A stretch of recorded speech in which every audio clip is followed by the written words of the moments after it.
You've seen them everywhere, right? Shuffling, groaning hordes on your TV screen, these raging, sprinting, infected things in your video games. They are, without a doubt, one of the most terrifying and just persistent monsters of our time, the zombie. For decades, they have been an absolute staple of horror, a cultural obsession that just plain refuses to die. But have you ever stopped, maybe in between the jump scares to actually ask, why? What is it about The Walking Dead that we just can't seem to look away from? So yeah, this is the question. This is what's at the very heart of it all, and it's what we're going to unpack together. What is it about these reanimated corpses that makes them such a powerful, such an enduring cultural force? Because it's got to be more than just a cheap scare or a spooky story. And the answer, as it turns out, reveals something surprisingly deep, not just about the monster, but about us, about our own collective anxieties. Okay, so let's start with the monster we all know and, well, love to fear. When I say the word zombie, your mind probably jumps straight to something out of The Walking Dead, right? Or maybe a game like Resident Evil. You're picturing a mindless, flesh-eating creature, probably part of a terrifying, world-ending horde. This is the modern monster. This is the pop culture icon.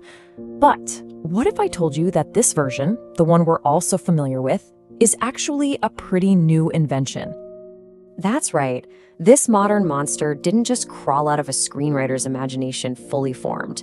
Nope, its origins are much, much older, a lot stranger, and frankly, a whole lot sadder. To really get what the zombie is all about, we have to trace it all the way back, not to Hollywood, but to the world of Caribbean folklore. So I want you to meet the original zombie, and notice that spelling with an I. This being comes from Haitian Vodou belief, and it's fundamentally different from our modern monster. See, the original horror here wasn't about being eaten, it was about being erased. This wasn't a predator, it was a victim. Just try to imagine it, a person's body, reanimated after death, but their soul, their consciousness, their free will, it was all stolen, gone, leaving behind this empty shell, this mindless automaton controlled completely by a sorcerer, a Bokor. The real fear was the ultimate loss of self. So you can see this huge, profound shift, right? On one hand, the folkloric zombie was this singular, personal horror. It was a terrifying symbol for the ultimate loss of freedom, a really powerful metaphor for slavery. But on the other hand, the cinematic zombie, well, that became a collective, apocalyptic threat. It's not controlled by one person, it's a force of pure chaos. And this is the most important part, it's contagious. The fear is no longer about one person being enslaved, it's about you and everyone you know being consumed and converted into just another part of the mindless, ravenous horde. And look, this transformation didn't happen overnight. It started to creep into the American consciousness back in 1932 with a film called White Zombie, which still kind of clung to that folkloric sorcerer-controlled version. But the real earthquake, the thing that changed everything, happened in 1968. In a small, independent black and white film, George Romero's Night of the Living Dead completely rewrote the rulebook. He took away the magic, he took away the sorcerer, and he created this independent, flesh-hungry, cannibalistic ghoul that would define the genre forever. He is the one who single-handedly unleashed the modern zombie on the world.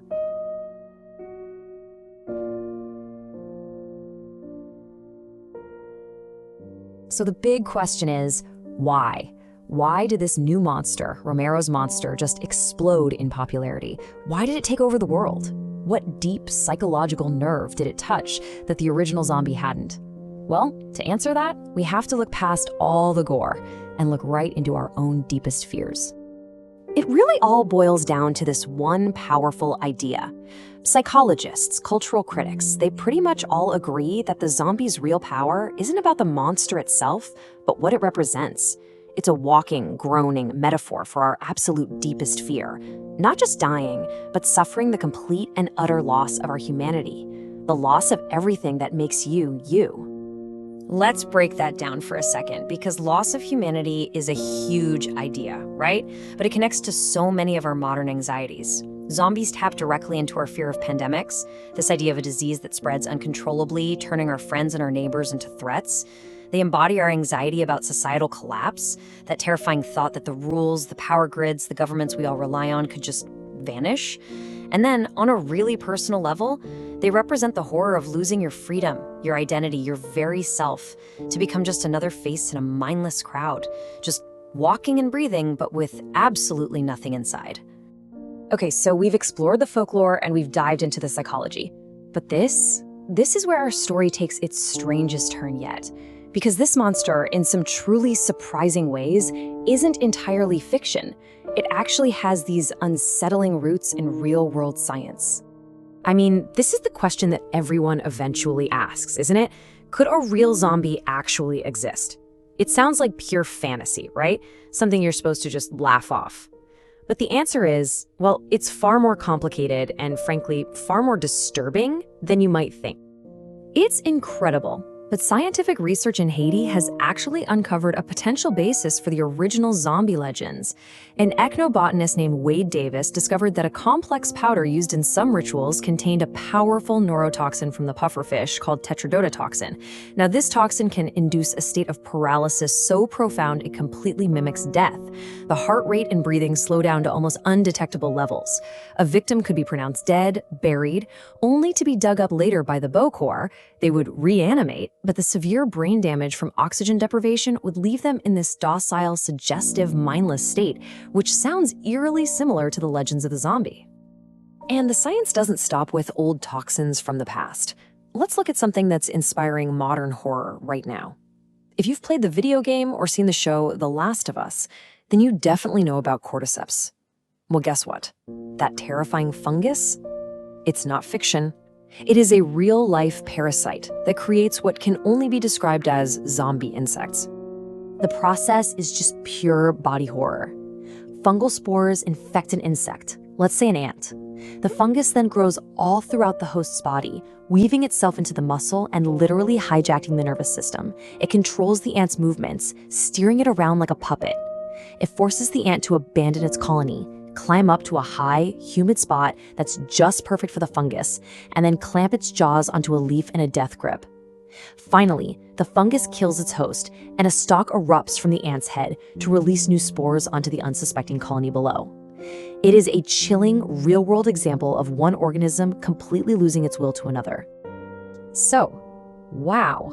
We've traveled from Haitian folklore to Hollywood blockbusters, from deep psychological metaphors all the way to the strange realities of real-world science. So, after all of that, what does this monster really mean? What does it all add up to? When you piece it all together, the history, the psychology, the science, one thing becomes undeniably clear. The zombie isn't just a monster we're afraid of meeting out there in the dark. It's a mirror held up to our society, showing us a twisted reflection of what we're terrified of becoming. They really are the ultimate reflection of our anxieties. They show us our fear of losing our unique identity, of becoming just another shuffling face in a mindless crowd. They reflect our deep-seated fear that the world we know is fragile and could crumble around us at any moment. They represent the ultimate loss of freedom, of control over our own bodies and our own minds. And that's why in every zombie story, the real struggle for the survivors isn't just fighting the dead, it's fighting to hold on to their own humanity in a world that's lost its own. And that leaves us with one final, lingering thought. The zombie has evolved, right? It went from a symbol of slavery into a symbol of pandemic and societal collapse. Because they're a mirror, they are constantly changing, constantly shifting to reflect our most current anxieties. So as we look to the future, the real question isn't just if we'll see more zombies, but what new fear is waiting for us just over the horizon, and what will its zombie look like?